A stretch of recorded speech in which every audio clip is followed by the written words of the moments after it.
¿Quién es Dios? ¿Cómo responder a esta pregunta sin conocerle? Bueno, pues aquí estamos un día más, comenzamos un nuevo programa, el programa número 9, el podcast número 9 de Conocerle es Todo, y como siempre estamos muy bien acompañados, estamos con Charlie. ¿Qué tal, Charlie? Hola a todos, muy bien, muy contento de estar aquí otra vez con vosotros y con todos nuestros hermanos y amigos que nos escuchan. Y con Aitor. ¿Qué tal, Aitor? Hola, muy bien, aquí estamos, también contento de estar con vosotros, sentado a la mesa.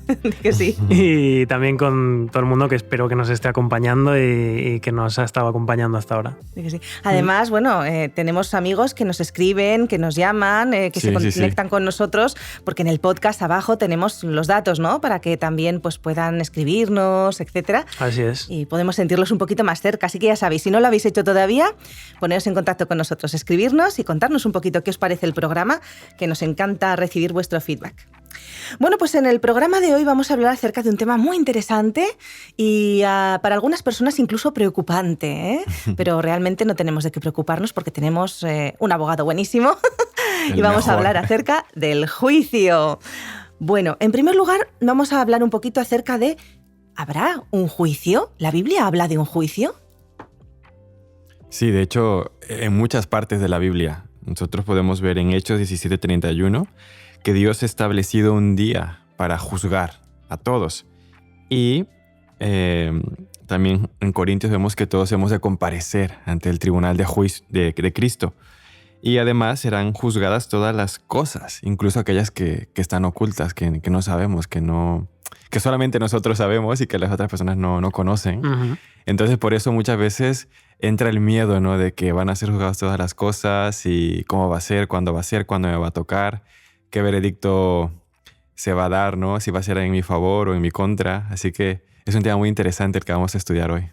También supongo que serán juzgadas todas las cosas por las que no hayamos pedido perdón, ¿no? Porque también hay textos en la Biblia que dicen que cuando pedimos perdón y nos arrepentimos sinceramente, Dios las borra totalmente, ¿no? Que aunque sean rojas como grana, blancas como nieve, o sea, y que las echan en el fondo del mar más profundo donde no las vamos a encontrar nunca. Exacto. Así que seremos juzgados por aquello por lo que no nos hayamos arrepentido, aquello que no hayamos cambiado, ¿no? Con su ayuda.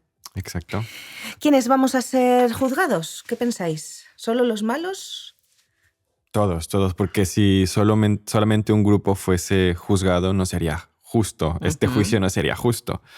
E incluso serán juzgados los ángeles que han sido malos, por así decirlo, que fueron caídos, que se rebelaron contra Dios. Todos hemos de comparecer y lo más importante es que es imposible engañar a Dios, ¿no? Cada uno al final tendrá que dar cuentas de lo que haya hecho, lo que haya pensado, lo que haya dicho. Pero así como has dicho también tú, Esther, no tenemos que temer porque será juzgado, será en nuestra contra todo aquello que no hayamos podido perdonar, aquello que no hayamos podido confesar, ¿no? Entonces es muy importante que al saber que estamos en un juicio, siempre estemos cerca de Dios, porque si estamos cerca de Él no tenemos ningún problema. Uh-huh. También la Biblia habla acerca de un libro. Yo no sé si habéis escuchado en vuestra infancia, pues esto que has hecho va a estar escrito en el libro. Y vaya miedo. No, por favor, que no lo escriban. Sí, ¿no? Es como un libro en el que está ahí registro de todos nuestros actos, nuestros pensamientos, todo lo que hemos hecho, ¿no? Sí. Yo siento que como la Biblia se escribió hace muchísimos años, de hecho hemos hecho un podcast sobre la Biblia, el vocabulario o los términos que usa pues fueron de su época, ¿no? Quizás si el apóstol Juan o otro de los que escribieron la Biblia lo hiciera en la actualidad, diría bases de datos o en el pendrive o no sé, en el disco duro, ¿no? Sí. Muy bueno. Entonces en la Biblia dice que hay unos libros y en Apocalipsis, por ejemplo, dice que hay un libro de la vida y que todos aquellos que estén escritos en ese libro pues serán salvos. También habla de un libro de memorias, en Malaquías capítulo 3, versículo 16. Y nosotros interpretamos que es un libro en el que se anotan, como decía Aitor, todas aquellas cosas que suceden en nuestra vida, Uh-huh. aquellas cosas que hacemos, pensamos. Y hay otro episodio que me parece muy interesante, que tiene mucho que ver con el juicio, que se encuentra en Daniel capítulo 7. Y aquí nos metemos un poquito a lo que son las profecías. Y si me permitís, me gustaría mencionar un poquito lo que dice Daniel 7. Claro, interesante. El título que viene aquí en mi Biblia es La visión de las 4 bestias. Y cuando hablamos de bestias, de imágenes, pues nos metemos en un proceso de interpretación, ¿no? En el versículo 4, por ejemplo, dice que la primera bestia era como un león y tenía alas de águila. En la interpretación nosotros sabemos que se refiere a Babilonia, a ese imperio tan grande que tuvo mucho dominio. Pero después de esta bestia se levanta una segunda bestia, dice el versículo 5, semejante a un oso. Entonces este animal representa a los medos y los persas. Más adelante en el versículo, ahora mismo a ver cuál es, el siguiente animal que viene aquí es un leopardo. El leopardo representa a Grecia. Y más adelante menciona Daniel que aparece una bestia espantosa y terrible. Esta bestia espantosa y terrible nosotros la interpretamos como Roma, como todo ese imperio grande que fue inmenso. Y más adelante en el versículo 9, aquí vamos hablando de un orden cronológico, ¿no? de tiempo. Y en el versículo 9 dice Daniel, estuve mirando hasta que fueron puestos unos tronos y se sentó un anciano de días, su vestido era blanco como la nieve, el pelo de su cabeza como lana limpia, su trono llama de fuego y fuego ardiente las ruedas del mismo. Un río de fuego procedía y salía de delante de él. Miles de miles lo servían y millones de millones estaban delante de él. El juez se sentó y los libros fueron abiertos. Entonces aquí hay una escena de juicio. Y según lo que hemos leído, lo que estamos escuchando, el anciano de días pues es el Padre. ¿Y dónde está el Padre? ¿Dónde está su trono? ¿Tenéis una idea? En el cielo, ¿no? En el cielo, efectivamente. Él vive en el cielo. Padre nuestro que estás en el cielo, así oró Jesús. Entonces, cuando Él se sienta y cuando los libros son abiertos, este acontecimiento sucede en el cielo. Entonces, y si nosotros vamos en orden de tiempo, que ha sido muy explícito Daniel, de Babilonia, Medo-Persia, Grecia, Roma, y después viene un juicio, quiere decir que un juicio se lleva a cabo en el cielo en un momento específico. Ajá. Y pues ya no estamos en el tiempo de Roma, estamos un poquito más adelante. Quiere decir que este juicio ya ha comenzado. Muy interesante, muy interesante. Hablaremos también acerca de eso en algún programa, ¿no? A través, en el momento, el santuario celestial y todo esto. Todo eso. Bueno, para que haya un juicio tiene que haber una ley para que algunos la cumplan y otros pues no la cumplan. ¿Con respecto a qué ley se nos va a juzgar? Tiene que haber, si hay un juicio es porque ha habido una ley o porque hay una ley que ha sido transgredida, ¿no? Si no, no tiene sentido el juicio. ¿Con respecto a qué ley se nos va a juzgar? Sí, creo que también en otro de los episodios que hemos grabado hablábamos de la ley de Dios, ¿no? El decálogo, los 10 mandamientos. Y también veíamos que esos 10 mandamientos son los mínimos que Dios nos pide, ¿no? Lo mínimo que Dios nos pide es que no mates a tu prójimo, ¿no? Pero dentro de la ley de Dios, como resumíamos, está el amor, ¿no? El amar a Dios por sobre todas las cosas, con toda tu alma, con todo tu ser, con todo tu corazón, con todas tus fuerzas, y también amar a tu prójimo como a ti mismo, ¿no? Entonces, en el plan de Dios, en su gobierno universal, hay una ley que rige a todas sus criaturas. Y entonces, en este juicio, cada uno de nosotros vamos a ser medidos por esta ley, la ley de Dios, por así decirlo. Bueno, pues animamos a nuestros oyentes a oír también ese programa acerca de los 10 mandamientos, que sin duda pues fue muy interesante.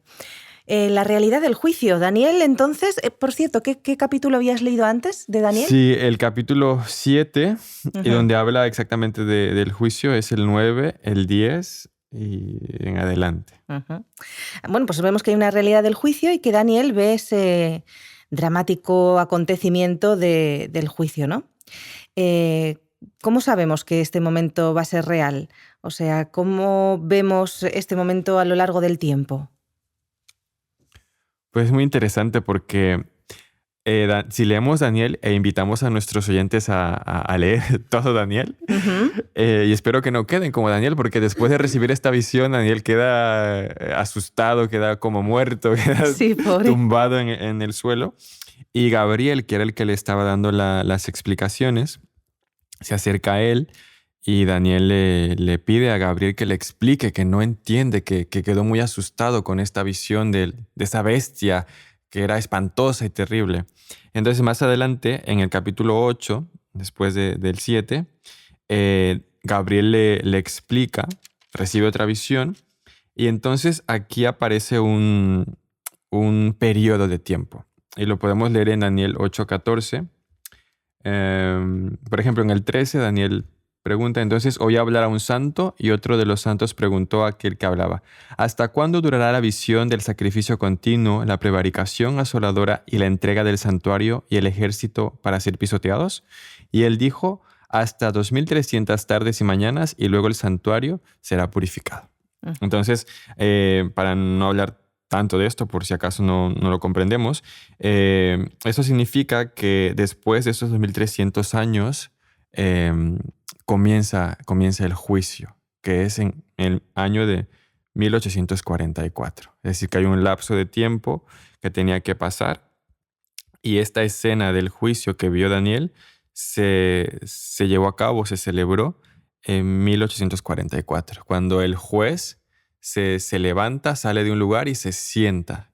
Y uno, como el Hijo del Hombre, también se presenta delante de este juez y recibe el reino, recibe el dominio. Entonces, en 1844 comienza este periodo de tiempo de juicio investigador, que es la primera etapa del juicio, que vamos a mencionar 3 etapas. Si quieres os la comparto, que es el juicio investigador, número 1, juicio milenario y juicio ejecutivo.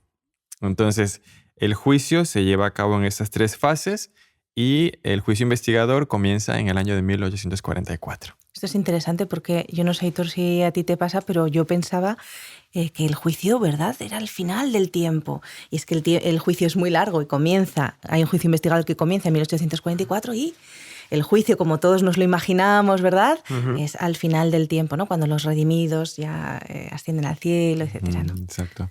No sé si habéis visto... Vamos ir viendo las etapas, sí. Sí. No sé si habéis visto los documentales de Netflix cuando hacen juicios en Estados Unidos. Sí.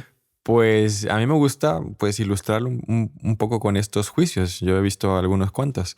Y antes de emitir un juicio o un veredicto final, se tiene que hacer una investigación. Hay un proceso, sí.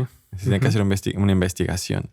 Entonces, asimismo, Dios, como es un Dios justo y quiere que ante todo el universo su carácter de justicia quede claro, quede evidenciado, Él también hace una investigación para que todos aquellos casos, como Él proceda, pues sean considerados justos. Y Dios sabe todas las cosas. Él podría, con su omnisapiencia, dictaminar el destino de cada uno, pero podría ser muy arbitrario, ¿no? La gente puede pensar, pero a lo mejor no lo hizo bien. Claro. Entonces es por eso que se hace necesario una investigación. Se hace necesaria una investigación. No sé qué pensáis de esto. Hombre, yo por lo que estabas explicando ahora lo veo, entiendo que es necesario, ¿no? Que si Dios hubiera tomado una decisión ya sin haber un juicio investigador, estoy seguro de que acertaría, porque Él sabe lo que hay en el corazón de las personas y sabe el futuro. Pero es verdad que yo creo que tiene que haberlo no por Él, no para que Él averigüe nada en esa investigación, que Él ya lo sabe todo, sino para que el resto de seres vivos pueda confiar, pueda tener la certeza de que la decisión es justa. Y además, en ese juicio investigador, no olvidemos de que también se le investiga o también se le juzga. Al final, en el juicio, también se le va a juzgar a Dios, ¿no? Sí, exacto. Se puso en duda, Satanás puso en duda en el cielo de que de que Dios es un Dios justo y tiene que llegar el final de ese juicio para que se demuestre, para que todo el mundo pueda corroborar, pueda tener la seguridad de que Dios ha hecho lo mejor que podía y ha hecho todo lo que podía para que cada ser humano y cada ángel también de los ángeles caídos se pudieran salvar. Exacto, sí. Bueno, en todo juicio hay varias partes, ¿no? Están los acusados, que en este caso somos todos, está el juez defensor, está el abogado defensor, está el juez y el abogado acusador. Entonces vamos antes de pasar a las etapas del juicio, vamos a ver cada una de esas figuras. ¿Quién es quién en este juicio? Pues me llamó la atención lo que decía Aitor, ¿no? Que al final Dios está como juez, pero también está como acusado, ¿no? Y el abogado, por ejemplo, en 1 de Juan 2, 1, el apóstol dice: hijitos míos, estas cosas os escribo para que no pequéis, pero si alguno ha pecado, abogado tenemos para con el Padre, a Jesucristo el justo. Entonces aquí vemos que Jesús cumple la función de abogado, intercesor por nosotros, que también somos acusados por Satanás. Así es. Bueno, las etapas del juicio, vamos un poquito con ellas. Decías que la primera etapa es un juicio investigador que ya ha comenzado en 1844, que se hace un poco sobre esas obras malas y buenas de los justos. ¿Se nos va a juzgar por nuestras obras? Porque esto es una lucha siempre entre la fe y las obras. Vi un vídeo, no sé si lo habéis visto vosotros en internet, hace un tiempo, que había una báscula y iban pasando las personas y todos daban mal, todos tenían que ser echados, ¿no? Y entonces de pronto llega Jesús y cubre a las personas con su manto y entonces todos los que son cubiertos con el manto de Jesús pues van pasando, ¿no? Entonces esto de, claro, somos acusados en base a la ley. ¿Cumplimos la ley o no cumplimos la ley? ¿Qué parte? Vamos a explicarlo un poquito rápidamente, porque no es el tema, pero sí es el tema, ¿no? El tema de somos acusados por la ley, pero por un lado están las obras, por otro lado está la fe y por otro lado está Cristo, que es nuestro abogado, pero también es quien ha muerto por nosotros, quien ha pagado por nuestros pecados. Entonces, a ver cómo le explicamos a nuestros oyentes este pequeño detalle.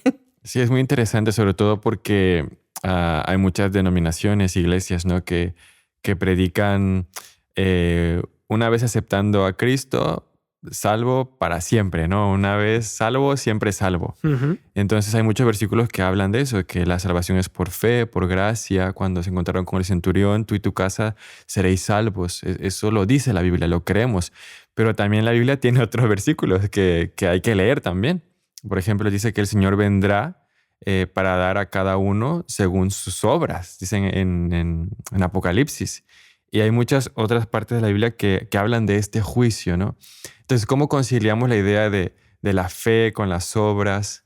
No sé, a mí se me ocurre quizás compararlo con un coche que tiene las ruedas, ¿no? Tiene 4 ruedas y las 2 delanteras podrían ser la fe y las 2 traseras podrían ser las obras, ¿no? Cuando un coche se mueve, cuando lo arrancamos, cuando lo encendemos, ¿se mueven todas las ruedas o solo se mueven las de adelante? No sé si me entendéis la idea, ¿no? Sí, Cuando se mueven las de adelante, si es tracción delantera, las otras siguen, ¿no? Entonces no se puede mover solamente 2 ruedas. Así es la vida del cristiano. Se tiene que mover la fe, si es el propulsor, pero las obras van detrás. Es como que tu fe se demuestra con tus obras. Muy bien. Es como si Abraham, Dios le dijo, ¿no? Vete de tu tierra, de tu parentela, a la tierra que yo te mostraré. Y lo que hizo Abraham fue creer, tuvo fe, pero también se movió de donde estaba, ¿no? Y le dijo quizás a Sara, nos vamos. ¿A dónde? No lo sé, pero Dios nos está llamando. Entonces yo siento que la fe y las obras siempre van de la mano. De hecho, la Biblia dice que la fe sin obras está muerta. Entonces, un cristiano muestra la calidad de fe que tiene o que tiene fe a través de sus obras. Entonces, lo que el Señor quiere, como vimos en otros episodios, es santificarnos, es que nuestras obras cada vez más sean parecidas a las que haría Jesús. Y entonces, al final de cuentas, en el juicio, todas estas acciones que hayamos hecho por fe contarán para el veredicto. Pero claro, salvados por la fe en Cristo. Ujú. Hay como una parte, ¿no?, que a veces se nos olvida un poco, y es que Dios o Jesús nos ha salvado y además hace una obra dentro de nosotros. Cuando nosotros aceptamos a Cristo, nos va cambiando, nos va transformando. O sea, la fe está viva, es algo vivo, es algo que no te deja igual. Si te deja igual, es que no tienes fe. Exacto. La vida cristiana es una transformación. Entonces, Jesús va cambiándote. El Espíritu Santo trabaja dentro de ti constantemente para que vayas cambiando lo malo por lo bueno, ¿no? Que vayas Exacto. pareciéndote a Jesús cada vez más. Entonces, Sí. ese trabajo de santificación, como decías, a veces se nos pasa un poco por alto, Claro. ¿no? Y en ese trabajo de santificación están las obras también. Y no sé si os acordáis de estas parábolas que contaba Jesús, del trigo y la cizaña, o de las bodas, por ejemplo, que hablan mucho de juicio. El trigo y la cizaña crecieron juntos en el campo, y los labradores dijeron al dueño, quitamos la cizaña desde ahora. Y les dijeron que no, porque al final se separará todo, y el trigo pues al granero y la cizaña a quemarse, ¿no? Ujú. Entonces es muy importante este juicio, es muy importante esta investigación, porque la Biblia nos habla muchas veces que hay lobos vestidos de ovejas, Ujú, que hay ujú. gente que tiene apariencia de piedad pero que niega su eficacia, que hay trigo y que hay cizaña. Entonces, nosotros no podemos ver el corazón de los demás, solamente Dios. Entonces, en el juicio final se va a revelar todo lo que estaba oculto en los corazones, y nosotros podremos comprobar que si Dios tomó una decisión que a mi parecer no es la correcta, a través de esta investigación, a través de este juicio, yo entenderé que fue lo que Dios tenía que hacer. Ujú, ujú. Bueno, pues hemos visto el juicio investigador. Sí, iba a decir que estamos viendo que el juicio investigador tiene un proceso largo que empezó en 1844 Ujú. y al final nosotros veremos el resultado de esa investigación, lo veremos pues algún día, ¿no? Cuando estemos con Jesús, y ahí entenderemos todo. Claro. Pero ¿por qué tiene un proceso largo? ¿Qué se supone que está haciendo Jesús, qué está haciendo Dios en este proceso si nosotros no estamos formando parte de esa investigación? Sí, es una pregunta muy interesante, sobre todo mucha gente que no es adventista, que no tiene el conocimiento de esta doctrina, por así decirlo, se lo pregunta, ¿no? ¿Y en qué momento me tocará ser juzgado? ¿Por qué es un proceso tan largo? Porque Dios podría en un segundo hacer un repaso, ¿no? Que queden todos los actos de todos los seres reflejados ya, ¿sí, no? Sí, claro. Siento que es largo, por así decirlo, porque Dios quiere que la gente se salve, que se arrepientan. Ujú. De hecho, Pedro dice que muchos piensan que Dios se tarda, pero en realidad lo que Él hace es tener misericordia, porque quiere que más se arrepientan, que lleguen al conocimiento de la verdad. Entonces, el juicio de cada persona queda decidido cuando se muere, ¿no? Y de todo el resto cuando Cristo venga. Entonces, el Señor viene para llevarnos a la boda y todos aquellos que entrarán a la boda serán los que lleven el vestido. Entonces, no va Dios a meter o a invitar a alguien a la boda que no esté preparado. Entonces, para meterlo, para invitarlo, tiene que investigarlo antes. Y de hecho la Biblia dice, salió y vio que había uno que no tenía el vestido y a ese no lo dejó entrar. Entonces, eso también es investigación, es examinación. Entonces, ¿por qué es largo? Porque Dios quiere que se arrepientan. Las personas que ya murieron ya no siguen teniendo obras, ya no siguen existiendo, ya no siguen teniendo oportunidad, por así decirlo, de cambiar porque están muertas. Entonces, su destino ya ha sido declarado, pero los que estamos vivos sí tenemos la oportunidad de cambiar, de arrepentirnos. Por ejemplo, una persona hoy se entrega a Dios, pero de aquí a un año se aparta de Dios. ¿Ya no tiene oportunidad para volver a Dios? Claro que sí. Entonces, por eso es continuo, es un proceso constante para que las personas en el momento de su vida que se encuentren, tengan la oportunidad de volver al Señor, de pedir perdón por sus errores, de acordarse de cosas que quizás no han pedido perdón, para que en el juicio estemos absueltos, seamos salvos, ¿no? Mientras hay vida y esperanza. Hay esperanza, sí. Además, no olvidemos que tenemos unos cuantos mundos, no sabemos cuántos mundos, que están mirando todo esto. Dios no puede decir, venga, ya está. Claro. Hay mundos que están viendo todo el proceso, cada persona, cada juicio, cada cosa, ¿no? Que somos millones de personas en el mundo y millones de años. O sea, millones de años, no, perdón, miles de años. Pero quiero decir que son mucha gente, ¿no? En el periodo de tiempo. Entonces, hay muchos mundos que están viendo todo este proceso y no puede ser en un instante. Hablamos de las etapas del juicio y hablábamos del juicio investigador, que lo hemos visto un poquito. Vamos a hablar también de la segunda parte, que es el juicio milenario, el destierro de Azazel. Sí, sí. De hecho, en la cultura hebrea, judía, había un día de juicio que se llamaba el Yom Kippur. Yom es día y Kippur, me imagino que debe ser juicio. Y ese día era un día muy solemne para el pueblo judío. Todos se preparaban, todos confesaban sus pecados. El sumo sacerdote entraba, solamente el sumo sacerdote entraba al santuario.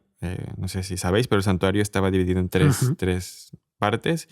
El atrio exterior, donde estaba la fuente, el lugar santo, donde estaba la mesa de los panes, el candelabro, y un lugar santísimo, que ahí no se entraba nunca, porque estaba el arca de Jehová, el arca del pacto, estaba la presencia de Dios, la Shekinah.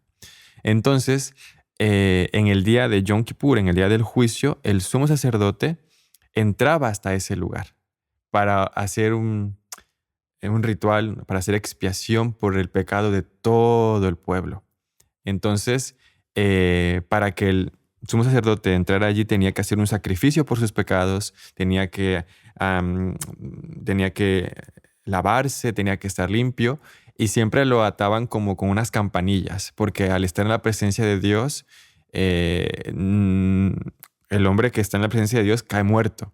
Entonces el sumo sacerdote tenía que prepararse espiritualmente, confesar sus pecados, y entraba en el lugar santísimo el día del juicio. Entonces, mientras sonaban las campanillas, significaba que el sacerdote estaba vivo, ¿no? Y cuando salía del lugar santísimo, todo el pueblo celebraba con canciones de júbilo porque habían salido victoriosos del juicio, ¿no? Entonces, habían dos sacrificios, uno que era para Dios y otro que era para Azazel, por así decirlo. Era un macho cabrío sobre el cual el sumo sacerdote ponía sus manos y hacía una transferencia de todos los pecados del pueblo hacia él, y ese macho cabrío lo desterraban al desierto y ahí se moría. Entonces, el juicio milenario, como ha dicho Esther, el destierro de Azazel, significa este momento en el que todos los pecados han sido puestos sobre Satanás, que es el culpable, que es el que causó todo este mal. Y en Apocalipsis dice que Satanás estará atado por 1000 años, en Apocalipsis 20, donde no tendrá oportunidad de tentar a nadie, porque os explico un poco mejor. Cuando Cristo viene, los muertos en él resucitan primero y son ascendidos al cielo por 1000 años. Durante esos 1000 años, los que fueron fieles, los que se entregaron a Dios, están en el cielo con el Señor, revisando todos estos libros, todos estos veredictos. Y aquí en la tierra no hay nada. Solamente está Satanás sin nada que hacer, como este macho cabrío que ha sido enviado al desierto. Entonces, este juicio milenario significa que durante estos 1000 años en el cielo, los salvos, los que han sido salvos, tendrán la oportunidad de revisar los libros, de tanto los personales, de que dirán, wow, he sido salvo por la gracia de Dios, yo no me lo merecía, y también de aquellos que no están allá. Y comprobarán que los juicios de Dios fueron justos y verdaderos. Entonces, la segunda etapa son esos 1000 años en el cielo, donde los santos también juzgarán al mundo. No sé si me he explicado Son bien. temas, sí, te has explicado bien, sí. Son Muy temas bien. complicados, ¿no? Pero Sí, también sí. es verdad que si algún amigo está escuchando el programa y dice, uy, me gustaría profundizar en esto, pero no sé muy bien, Sí, porque sí. tenemos algunas herramientas, ¿no, Aitor?, para que puedan profundizar en la Biblia. Ujú. Y además bien acompañados. No sé si lo tenemos en el mismo podcast, las Los notas para enlaces, poder, los las enlaces notas, sí. para poder estudiar la Biblia con alguien. Ah, sí, claro. Estaba yo pensando, ¿a qué te refieres, Esther? Sí.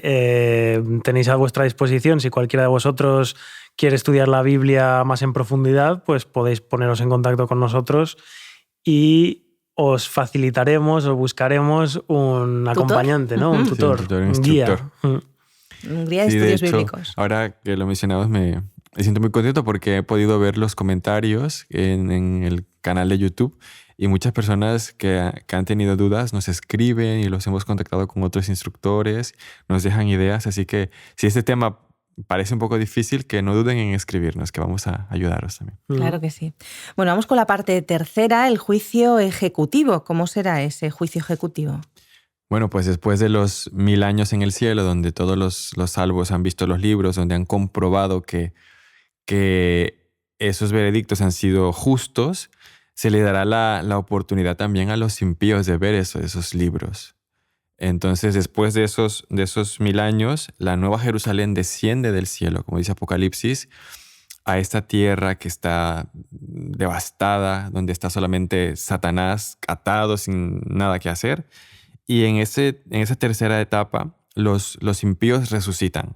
Los impíos resucitan. Y entonces Satanás intentará hacer un último ataque al pueblo de Dios, a Dios mismo, y querrá hacer una guerra contra Dios. Pero en ese momento, como dice la Biblia, del cielo descenderá fuego que consumirá a todos los impíos, a todos aquellos que se rebelaron contra Dios. Ujú. Pero no sin antes estos impíos darse cuenta que su veredicto final o el motivo por el cual ellos están aquí es justo también. Ujú, Entonces, ujú. en ese entonces, toda rodilla, como dice la Biblia, se doblará ante Dios Ujú. y dirá, justos y verdaderos son tus caminos, Señor, Rey de los santos. Ujú. Entonces, en ese momento es el juicio de ejecución, donde ya no habrá más pecado ni pecadores, donde el fuego, como dice la Biblia también, quemará todo, destruirá todo rasgo de pecado en este mundo. Y ya después la Nueva Jerusalén descenderá y una vez que ya no haya pecado, pues empezaremos una nueva etapa, ¿no? de vida con Jesús, todos aquellos que hayamos sido salvos. Y quedará en nuestra memoria, ¿no? Todo aquello que pasó, pero tendremos la certeza de que todo lo que hizo Dios ha sido justo, que los que están salvos han sido salvos por su gracia y los que no pudieron estar allí fue porque ellos mismos no aceptaron la invitación. Ujú. Entonces, comparándolo con un juicio terrenal, se hace la investigación de los casos, las pruebas, las evidencias. Por ejemplo, en Estados Unidos está este jurado de personas que evalúa las pruebas. Yo lo comparo un poco con los 1000 años que estaremos allá viendo todo lo que se ha hecho, ¿no? Y ya el juicio ejecutivo es cuando el juez da el golpe sobre la mesa y dice a la prisión o libre. Entonces ese es el juicio ejecutivo, donde ya no hay marcha atrás, donde ya se ha decidido todo. Y en este caso, pues para los que seamos salvos, para los que estemos de parte de Dios, pues será una gran alegría. Pero en realidad marcha atrás tampoco hay antes de los 1000 años, ¿no? Tampoco, pero puede haber dudas. Puede haber dudas. Por ejemplo, un ángel puede decir, ¿pero por qué? ¿Por qué no está aquí? Oye, ¿por qué mi mamá no está aquí? Si ella fue una mujer devota y siempre iba a la iglesia. ¿Por qué mi esposa no está aquí?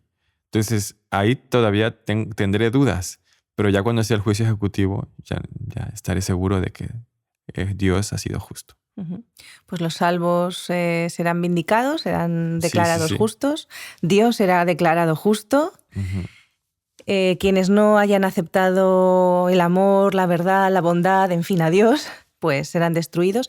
Y esa es la parte que la Biblia habla sobre el infierno, ¿no? Es un fuego consumidor que acabará con todo el mal y ya por fin tendremos un mundo donde no exista el mal, ni el dolor, ni el sufrimiento, solo de paz, de felicidad y, en fin, un mundo como soñamos todos, ¿no? Ojalá podamos llegar a ese momento.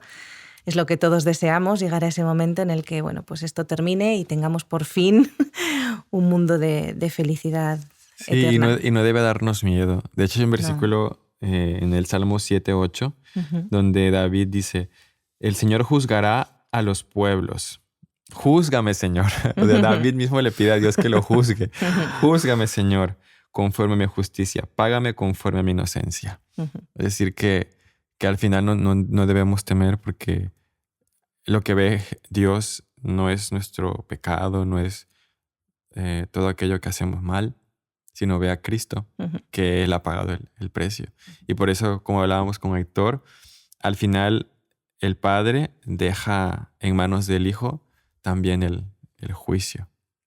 Al Hijo le da el juicio, porque es el único que puede juzgar, porque es el único que ha pagado el precio. No hay ningún otro ser en el universo y por los siglos de los siglos que sea capaz de ser digno.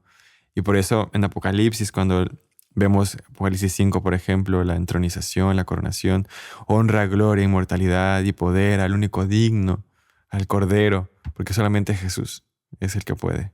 Y alabado sea nuestro Señor. A mí me da mucha esperanza, estamos terminando el programa, pero a mí me da mucha esperanza también, Hebreos 11, ahora que hablabas de David, ver que los héroes de la fe no eran perfectos, porque a veces tenemos una idea del juicio como yo no soy perfecto, no puedo ser salvo, y eso es lo que Satanás quiere que pensemos, ¿no?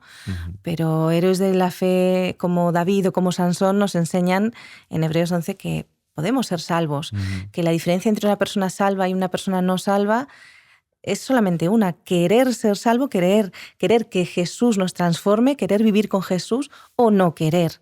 O sea, es eso, querer o no querer. Si quieres, el Señor obra en ti tanto el querer como el hacer por su buena voluntad. El Señor va a trabajar en ti. Amén. Si no quieres, pues ese es el pecado imperdonable, entre comillas, contra el Espíritu Santo, porque no quieres. Si no quieres, Dios no puede actuar porque tú no quieres, no va a transgredir tu libertad, ¿no? Entonces, ojalá seamos sabios. Me llamaba la atención ahora el texto que comentabas, Charlie, del Salmo, que decía, júzgame, ¿no? Júzgame, y por lo menos, como tú lo has leído, decía, conforme a mis... Conforme a mi justicia. A mi justicia, conforme a mi inocencia. Y pensaba, pobre David, no sé yo si tenía muy claro lo que había hecho. Sí. Pero bueno, al margen de que a lo mejor, pues, como lo expresara, ¿no? O que a lo mejor puede ser que no lo expresara él de la mejor manera. Pero está claro que él quería, ¿no? Él quería ser juzgado con el propósito de... Él pensaba posiblemente que en términos generales él era una buena persona, que amaba a Dios y que iba a ser salvo, tenía esa fe y quería estar con Dios, ¿no? Y eso es lo que tú decías, Sara Esther, creo que es lo que más vale, ¿no? A la hora de cuando Jesús nos vaya a juzgar, pues esa fe en que Él va a venir, en que Él nos puede salvar de este mundo y ese deseo de estar con Él. Sí, porque la salvación empieza ya, la salvación empieza aquí. Sí, y otra cita, ya que estamos hablando de personajes, de Martín Lutero, que sabemos que Martín Lutero sufrió mucho por su salvación, de que él sentía que no iba a ser salvo, que necesitaba hacer muchas cosas para salvarse, sufría. Le agobiaba el tema, ¿no? Se agobiaba. Él al final escribió, me gozo en el juicio. Me gozo en el juicio. Fíjate. Dios es mi juez y a la vez mi garante.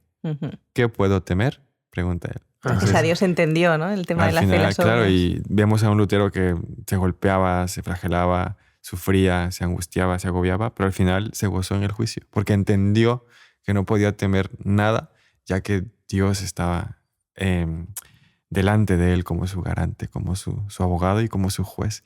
Y que ese mensaje nos llega al corazón a todos en esta ocasión, de que no hay que temer, sino que digamos, júzgame, Señor, porque yo sé que me cubres con tu manto, yo sé que Satanás me acusa de mis pecados porque soy pecador, pero yo creo en ti y no tengo miedo.